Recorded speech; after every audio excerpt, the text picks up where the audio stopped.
Hello everyone, I am Ornette Burling and today I'm going to talk about something very important, how we should behave when using computers, the internet, and technology.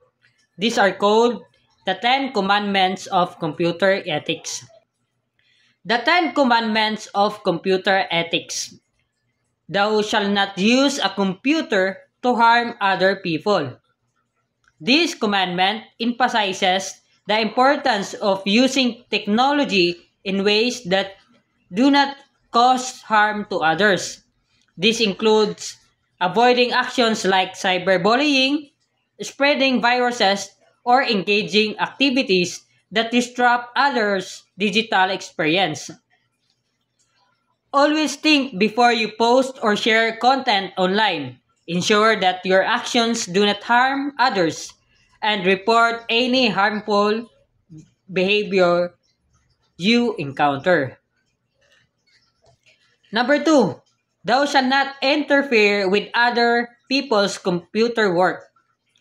Respecting others' work and time is crucial. This commandment advises against actions that disrupt or hinder someone else's use of technology. Respecting others' work and privacy is crucial. Be mindful of others' work. Avoid the tampering with or disrupting someone else's digital activities and always seek permission before accessing shared resources. Number 3, thou shalt not snoop around in other people's computer files. Privacy is the fundamental right. This commandment stresses the importance of respecting others' privacy, but by not accessing their personal or confidential information without permission. Always ask for permission before accessing someone else's files. If you come across sensitive information unintentionally, respect the individual's privacy and avoid sharing it with others. Number 4, thou shalt not use a computer to steal. Theft is unethical, whether it's physical property or digital content. This commandment highlights the importance of respecting others' intellectual property and not engaging in activities like hacking or privacy. Always obtain digital content through legal and authorized channels. Support creators by purchasing or licensing their work. Number 5, thou shalt not use a computer to bear false witness.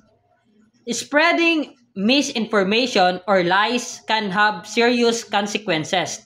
This commandment advises against using technology to deceive or mislead others. Before sharing information online, verify its accuracy from credible sources. Be cautious of sensational headlines and always fact-check before posting. Number 6, thou shalt not copy or use proprietary software for which you have not paid. Using pirated software is illegal and unethical. This commandment stresses the importance of respecting software licenses and not engaging in activities like software piracy. Always purchase or download software from authorized vendors.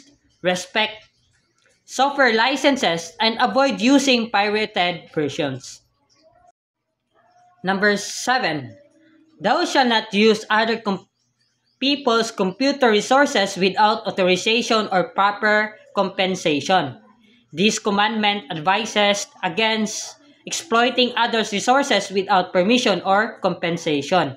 This includes actions like using someone else's internet connection or accessing their computer without consent.